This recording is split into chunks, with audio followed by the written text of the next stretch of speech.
अगला टॉपिक रहेगा महात्मा गांधी की प्रमुख उपाधियाँ। कौन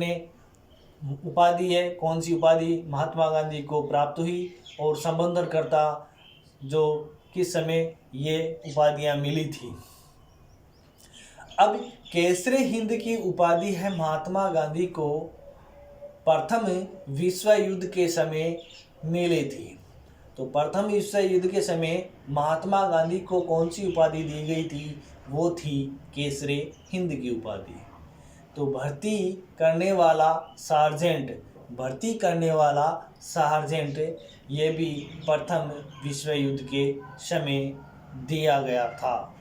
तो प्रथम विश्व युद्ध के समय ही भर्ती करने वाला सार्जेंट किसे कहा गया था, वो था महात्मा गांधी को कहा गया था। करमवीर की जो उपाधि है वो महात्मा गांधी को दी गई थी, जो कि दक्षिणी अफ्रीका के सहयोगी थे होने के कारण।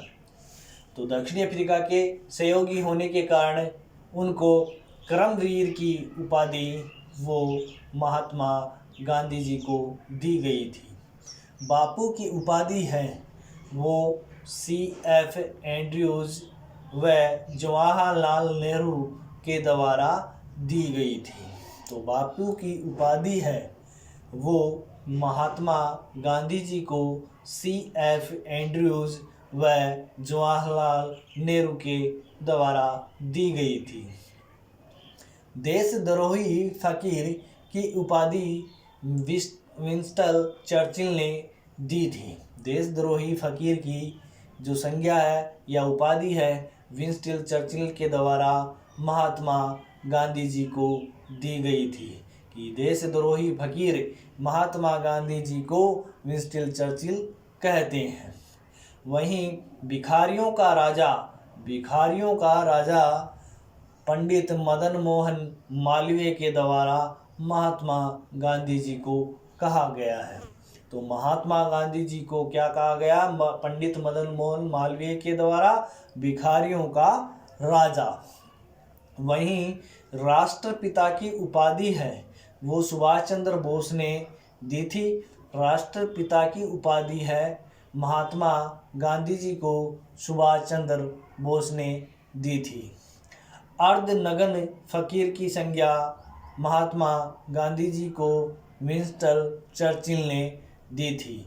तो विंस्टन चर्चिल ने दो प्रमुख उपाधियाँ, एक तो दो देशद्रोही फकीर कहा महात्मा गांधी जी को, एक अर्धनग्न फकीर भी विंस्टन चर्चिल ने कहा।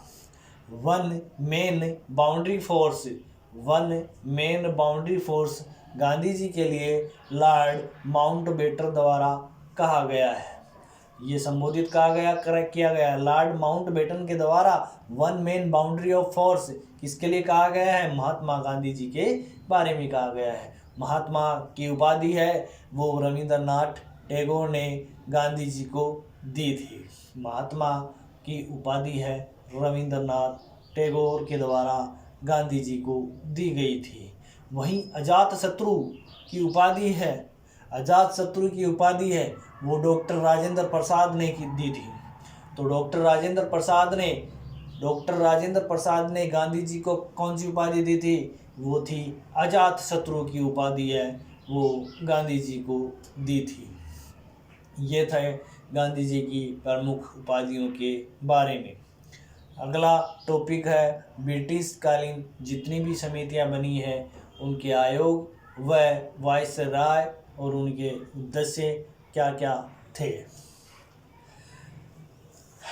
इनाम आयोग 1852 ईस्वी में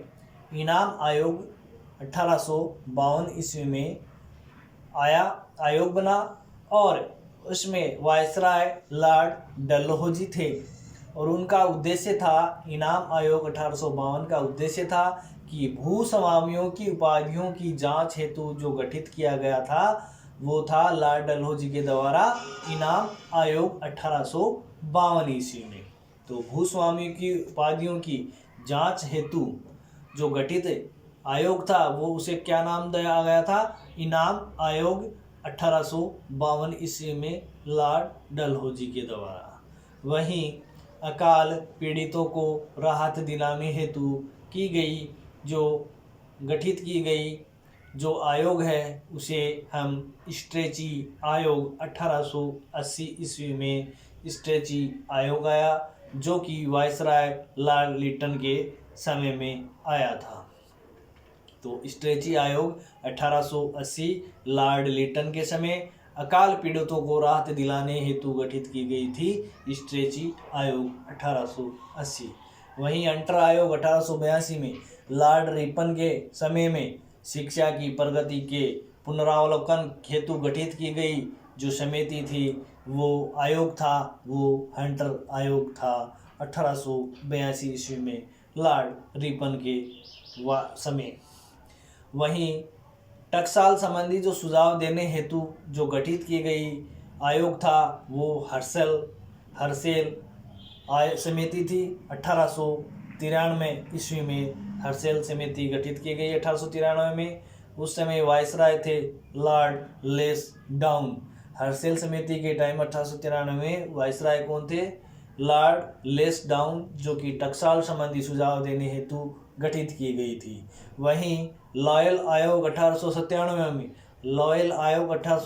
में लॉर्ड एल्गिन के समय 1880 ईस्वी में जब दुर्भिक्ष आयोग की रिपोर्ट का अध्ययन कर सुझाव देने के लिए गठित किया गया था लॉयल आयोग 1897 में लॉर्ड एल्गिन के समय।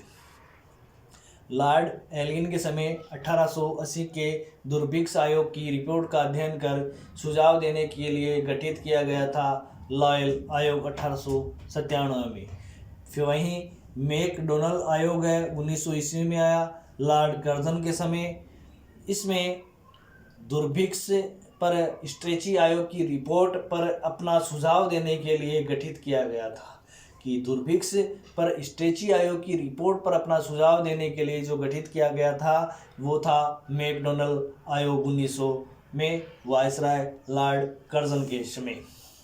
वहीं मानक्रिफ आयोग 1901 में लॉर्ड कर्जन के समय, जो कि मानक्रिफ आयोग 1901 है वो सिंचाई व्यय की योजना बनाने के लिए गठित किया गया था। तो वहीं सिंचाई व्यय की योजना बनाने के लिए जो गठित किया गया आयोग था उसका नाम था मानक्रिफ आयोग 1901, जो कि लॉर्ड कर्जन के समय में वायसराय था कर्जन, उस समय ये आयोग आया था। वहीं विश्वविद्यालय से संबंधित जो कार्य हेतु जो गठित आयोग था, विश्वविद्यालय से संबंधित कार्यों हेतु जो गठित आयोग था वो था रेले आयोग। रेले आयोग 1902 में बना लॉर्ड कर्जन के समय। जब वायसराय लॉर्ड कर्जन थे उस समय विश्वविद्यालय से संबंधित कार्यों हेतु जो गठित किया गया आयोग था वो रेले आयोग था 1902 में। वहीं 1902 में फ्रेजर आयोग आया जो कि लॉर्ड कर्जन के समय था, और फ्रेजर आयोग के द्वारा ही जो उद्देश्य था उसका, फ्रेजर आयोग का पुलिस प्रशासन की कार्य पद्धति की जांच करने के लिए गठित किया गया था। जो पुलिस प्रशासन की कार्य पद्धति है उसकी जांच करने के लिए कौन सा आयोग आया था? वो था फ्रेजर आयोग 1902 लॉर्ड कर्जन वायसराय के समय। वहीं कलकत्ता विश्वविद्यालय की कार्य प्रणाली और उसके दोषों की जांच के लिए जो गठित किया गया आयोग था वो था सेडलर आयोग 1917 ईस्वी में, जो कि वायसराय लॉर्ड चेम्सफोर्ड के समय में आया था। वहीं लॉर्ड चेम्सफोर्ड के समय कलकत्ता विश्वविद्यालय की कार्य प्रणाली और उसके दोषों की जांच के लिए जो गठित आयोग था वो था सेडलर आयोग 1917। वहीं नागरिक सेवाओं से संबंधित समस्याओं पर जो गठित आयोग था वो है शाही आयोग 1923। शाही आयोग 1923 लॉर्ड रीडिंग के समय किया गया था। लॉर्ड रीडिंग के समय नागरिक सेवा से संबंधित समस्याओं से गठित किया गया शाही आयोग 1923 रीडिंग के समय। वहीं अंग्रेजी सेना का भारतीयकरण करने के संबंधी सुझाव देने हेतु गठित किया गया आयोग वो था सैंडहर्स्ट समिति 1925 लॉर्ड रीडिंग के समय। सैंडहर्स्ट समिति 1925 लॉर्ड रीडिंग के समय जो कि अंग्रेजी सेना का भारतीयकरण करने के संबंधी सुझाव देने हेतु गठित किया गया था। वहीं एक समिति बनी बटलर समिति। बटलर समिति 1927 में लॉर्ड इरविन के समय वायसराय था। वहीं ब्रिटिश सत्ता और देशी राज्य के अच्छे संबंध स्थापित करने के लिए उद्देश्य से की गई गठित जो आयोग था वो था बटलर समिति। जो समिति 1927 में बटलर समिति बनी, उस समय वायसराय लॉर्ड इरविन थे, जो कि ब्रिटिश परंपराओं और देशी राज्यों के अच्छे संबंध स्थापित करने के उद्देश्य से गठित की गई थी। वहीं लिंडसे आयोग 1929 में लॉर्ड इरविन वायसराय के समय जब मिशनरी शिक्षा के विकास के लिए गठित किया गया था, वो कौन सा आयोग था? लिंडसे आयोग 1929 में लॉर्ड इरविन के समय मिशनरी शिक्षा के विकास के लिए गठित की गई थी। वहीं भारत में औद्योगिक कार्यशालाओं व बगीचों में श्रम की स्थिति में सुधार व सुझाव के लिए गठित किया गया आयोग वो था हिटले आयोग 1929। कि भारत में औद्योगिक कार्यशालाओं व बगीचों में श्रम की स्थिति में सुधार व सुझाव के लिए जो गठित किया गया वो आयोग था हिटले आयोग 1929 और लॉर्ड इरविन के समय में। वहीं संयुक्त राज्य में बेरोजगारी के कारणों के अध्ययन हेतु जो आयोग बना था वो संप्रभु समिति बनी थी 1934 में, और वायसराय उस समय लॉर्ड वेलिंगटन थे। लॉर्ड वेलिंगटन के समय संप्रभु समिति 1934 बनी, जो कि संयुक्त राज्य में बेरोजगारी के कारणों के अध्ययन हेतु की गई थी। वहीं बंगाल में दुर्भिक्ष के कारणों की जांच हेतु जो गठित किया गया आयोग था वो वुडहेड आयोग था, जो कि 1943-44 में वुडहेड आयोग आया, जो कि वायसराय लॉर्ड वेवल था। 1943-44 में वुडहेड आयोग लॉर्ड वेवल था, बंगाल दुर्भिक्ष के कारणों की जांच हेतु गठित की गई थी। ये थे ब्रिटिश कालीन समितियाँ।